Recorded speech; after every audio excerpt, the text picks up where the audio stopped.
प्रभु तेरी वाणी जीवन की रोटी, नैनों की ज्योति अंधेरा मिटाती।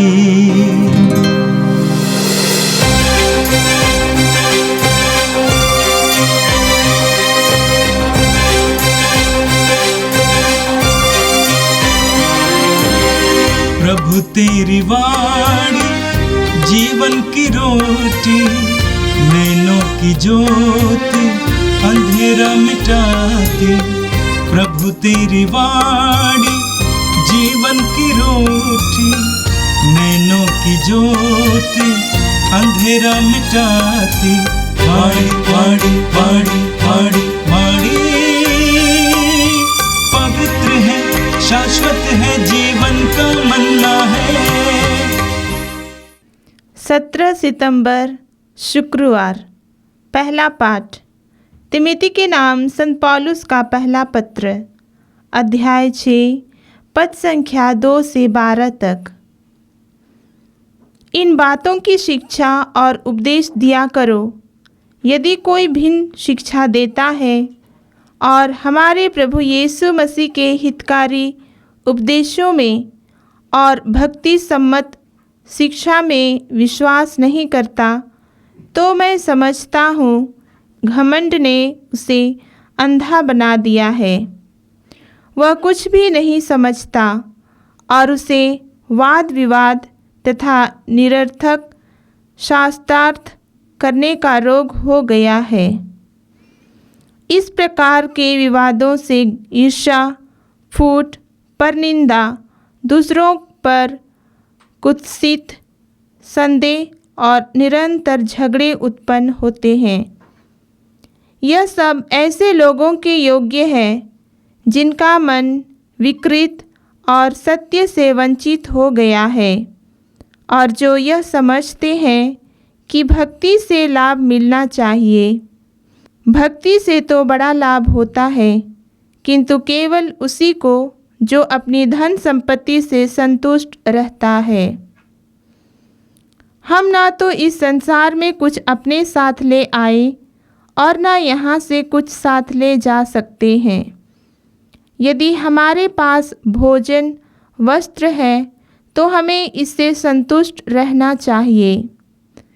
जो लोग धन बटोरना चाहते हैं वे प्रलोभन और फंदे में पड़ जाते हैं और ऐसी मूर्खतापूर्ण तथा हानिकार वासनाओं के शिकार बनते हैं जो मनुष्यों को पतन और विनाश के गर्त में ढकेल देती है।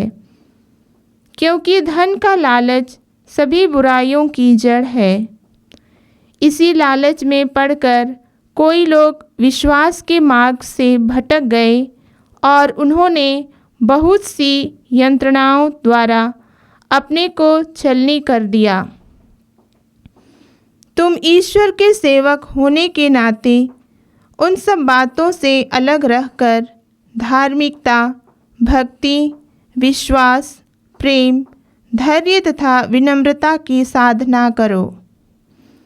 विश्वास के लिए निरंतर संघर्ष करते रहो और उस अनंत जीवन पर अधिकार प्राप्त करो जिसके लिए तुम बुलाए गए हो और जिसके विषय में तुमने बहुत से लोगों के सामने अपने विश्वास का उत्तम साक्ष्य दिया है। यह प्रभु की वाणी है। संत लूकस के अनुसार पवित्र सुसमाचार, अध्याय 8, वाक्य 1 से 3 तक। यीशु नगर नगर और गांव-गांव घूमकर उपदेश देते और ईश्वर के राज्य का सुसमाचार सुनाते रहे। 12 प्रेरित उनके साथ थे और कुछ नारियां भी जो दुष्ट आत्माओं और रोगों से मुक्त की गई थीं। मरियम जिसका उपनाम मगदलेना था और जिससे 7 अबदूत निकले थे, हेरोद के कारिंदा खूसा की पत्नी यूहन्ना, सुसन्ना और अनेक अन्य नारियां भी जो अपनी संपत्ति से यीशु और उनके शिष्यों का सेवा सत्कार करती थीं। यह प्रभु का दिव्य सुसमाचार है। ख्रिस्त प्रभु की जय। मेरे प्रिय भाई और बहनों, अब प्रभु के अनुग्रहों के लिए प्रभु को धन्यवाद देते हुए आज के इस नए दिन में प्रवेश करते हैं। प्रभु ने हमें जीने के लिए एक और मौका दिया है, इसके लिए हम प्रभु को धन्यवाद देंगे और प्रभु से प्रार्थना करेंगे कि आज का संपूर्ण दिन हमारे लिए अनुग्रह का दिन हो, आशीष का दिन हो। आज का पहला पाठ तिमोथी के पहले पत्र से लिया गया था। आप जानते हैं संत पौलुस ने तिमोथी को यह पत्र उस समय लिखा जब तिमोथी एफेसुस की कलीसिया में पहुंच चुका था।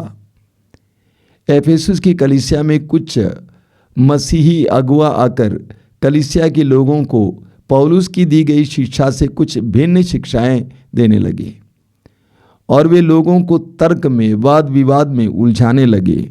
ऐसे में संत पौलुस तिमोथी को लिखते हैं, यदि कोई भिन्न शिक्षा देता है और हमारे प्रभु यीशु मसीह के हितकारी उपदेशों में और भक्ति सम्मत शिक्षा में विश्वास नहीं करता, तो मैं समझता हूँ कि घमंड ने उसे अंधा बना दिया है।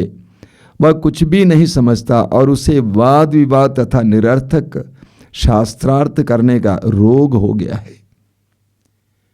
कलीसिया में कई लोग ऐसे होते हैं जो विश्वास के बारे में तर्क करते हैं, वाद विवाद में उलझे हुए होते हैं। ईश्वर और ईश्वर की बातें तर्क और वाद विवाद के लिए नहीं हैं। ईश्वर और ईश्वर की बातें हमारे लिए अनुभव की बातें होनी चाहिए और ईश्वर के अनुकरण की बातें होनी चाहिए। पौलुस कहते हैं तिमोथी से कि तुम ऐसे वाद विवाद से बचे रहो, उनके बीच में ना पड़ो। आगे संत पौलुस कहते हैं, भक्ति से तो बड़ा लाभ होता है, किंतु केवल उसी को जो अपनी धन संपत्ति से संतुष्ट रहता है। मैं एक बार और दोहराता हूं, भक्ति से तो बड़ा लाभ होता है, किंतु केवल उसी को जो अपनी धन संपत्ति से संतुष्ट रहता है। अर्थात जो अपनी धन संपत्ति से संतुष्ट नहीं रहता है, उसे भक्ति से कोई लाभ नहीं होता है। एक सच्चाई है।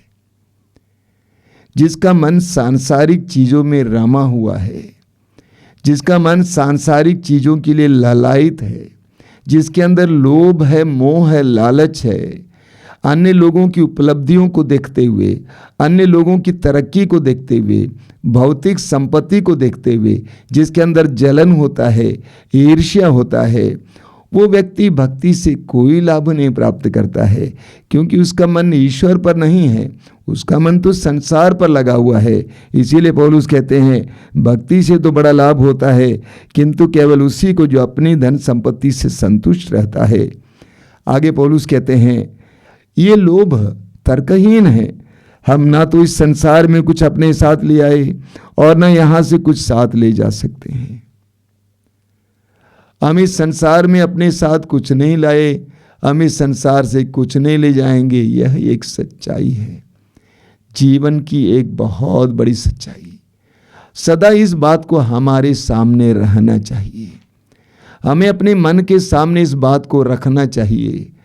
इस संसार में रहते समय, सांसारिक चीजों का लाभ उठाते समय, हर समय हमारे मन में इस सत्य की बात को रहना चाहिए कि हम इस संसार में कुछ नहीं ले आए और कुछ इस संसार से नहीं ले जाएंगे।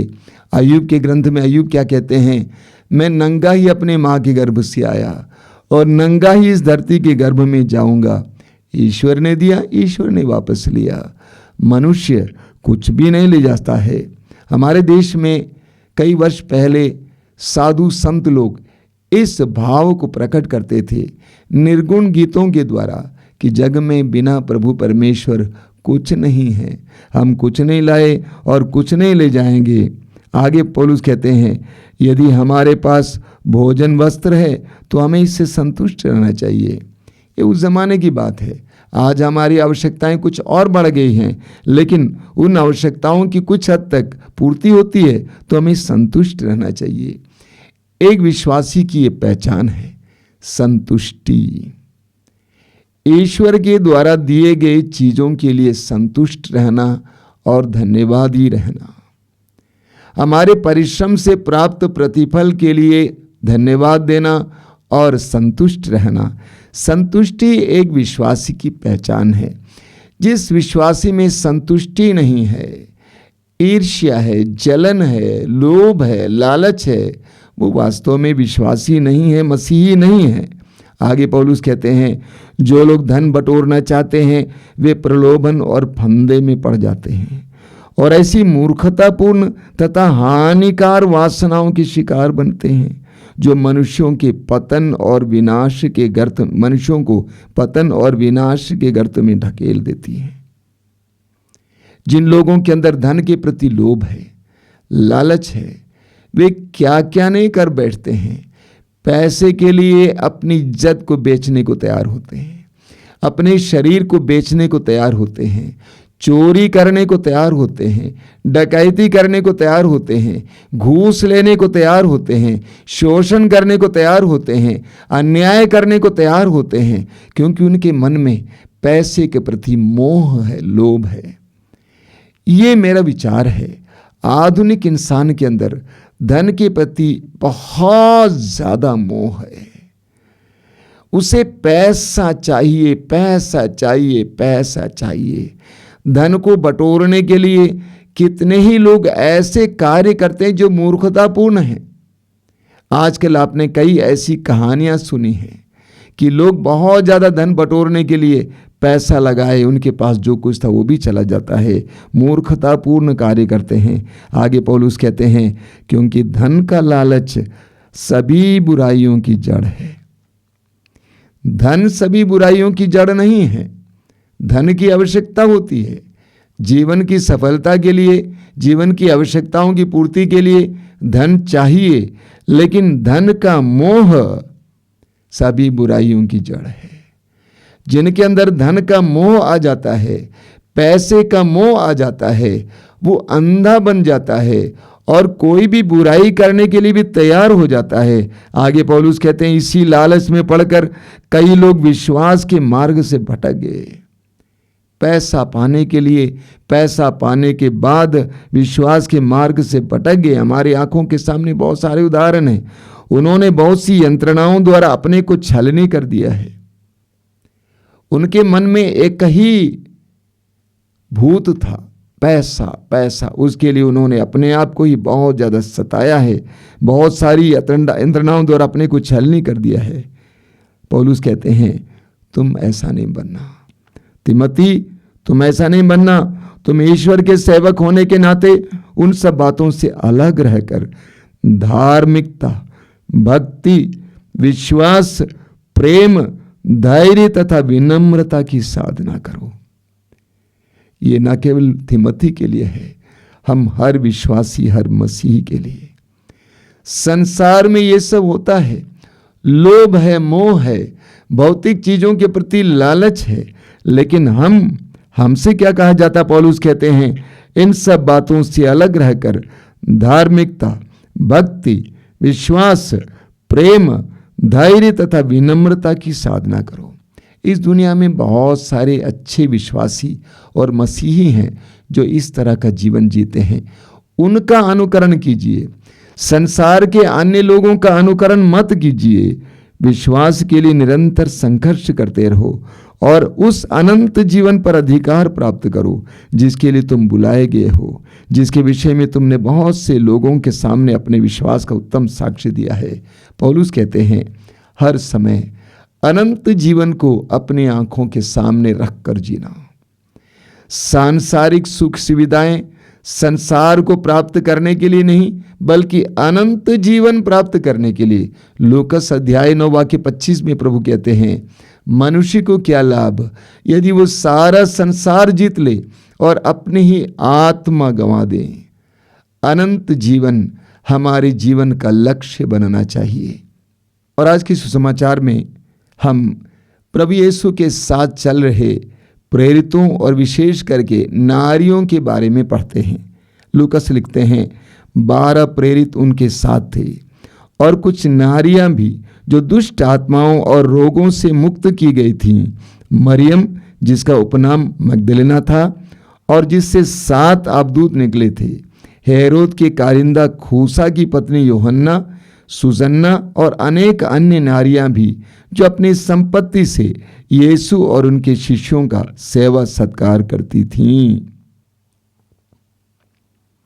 प्रभु यीशु के साथ उनके 12 प्रेरित बराबर रहा करते थे।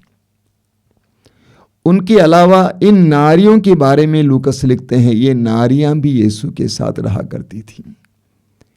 हम पढ़ते हैं सुसमाचार में ऐन मौकों में ये नारियां दिखाई देती हैं। जब प्रभु यीशु क्रूस पर लटकाए गए थे और मर रहे थे, उस समय मां मरियम के साथ ये नारियां थीं। जब प्रभु यीशु को कब्र में रखा गया था, उस समय उन नारियों ने दूर खड़े होकर उस जगह को देखा, जान लिया।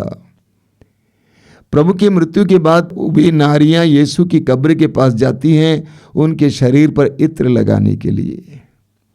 बाद में हम पढ़ेंगे प्रेरित चरित्र अध्याय 1 उसके वाक्य 14 में प्रभु यीशु के शिष्यों के साथ मां मरियम के साथ ये नारियां पवित्र आत्मा की तैयारी में प्रार्थना में लीन थे। कलीसिया में नारियों की भूमिका बहुत महत्वपूर्ण है। कलीसिया में नारियों की भूमिका बहुत महत्वपूर्ण है। कलीसिया केवल नर की नहीं है, नर नारियों की है। यहाँ नर नारी दोनों की भूमिका बहुत ही महत्वपूर्ण है। इसीलिए आज कलीसिया में नारियों की भूमिका और स्पष्ट करने की जरूरत है और नारियों को भी बढ़ चढ़कर कलीसिया के कार्य में आगे बढ़ने की आवश्यकता है। सुसमाचार के प्रसार के कार्य में नारियों ने प्रभु यीशु को साथ दिया। सुसमाचार के प्रसार के कार्य में कलीसिया के हर सदस्य, हर विश्वासी की अपनी भूमिका होनी चाहिए। हो सकता है कि आप जिस तरह अन्य लोग सुसमाचार का प्रसार करते हैं उस तरह ना कर पाएं, घोषणा ना कर पाएं, लेकिन प्रार्थना द्वारा, सेवा द्वारा, धन के द्वारा और समय देकर भी सुसमाचार के प्रसार में साथ दे सकते हैं। कलीसिया में किसी को ये नहीं सोचना चाहिए सुसमाचार के प्रसार का कार्य उन लोगों का है, बिल्कुल नहीं। प्रभु यीशु ने सबको आज्ञा दी है। अंतिम आज्ञा मत्ती अध्याय 28 वाक्य 19 प्रभु ने कहा, संसार के कोने कोने में जाकर सुसमाचार की घोषणा करो। मार्कुस अध्याय 16 वाक्य 15 ये आज्ञा सबके लिए है, हर विश्वासी के लिए है, हर मसीह के लिए है। किस तरह मैं इस सुसमाचार के प्रसार के कार्य में योगदान दे सकता हूं, ये हर एक को सोचना है, निर्णय लेना है। उन नारियों के बारे में लूकस लिखते हैं कि कुछ नारियां भी जो दुष्ट आत्माओं और रोगों से मुक्त की गई थी। ये कौन नारियां थी जो सुसमाचार के प्रसार में प्रभु यीशु और प्रेरितों को सहयोग दे रही थी? वे नारियां थी जो दुष्ट आत्माओं और रोगों से मुक्ति की गई थी। मरियम मगदलेना के बारे में कहा गया कि 7 अवदूतों से वो छुटकारा पाई थी।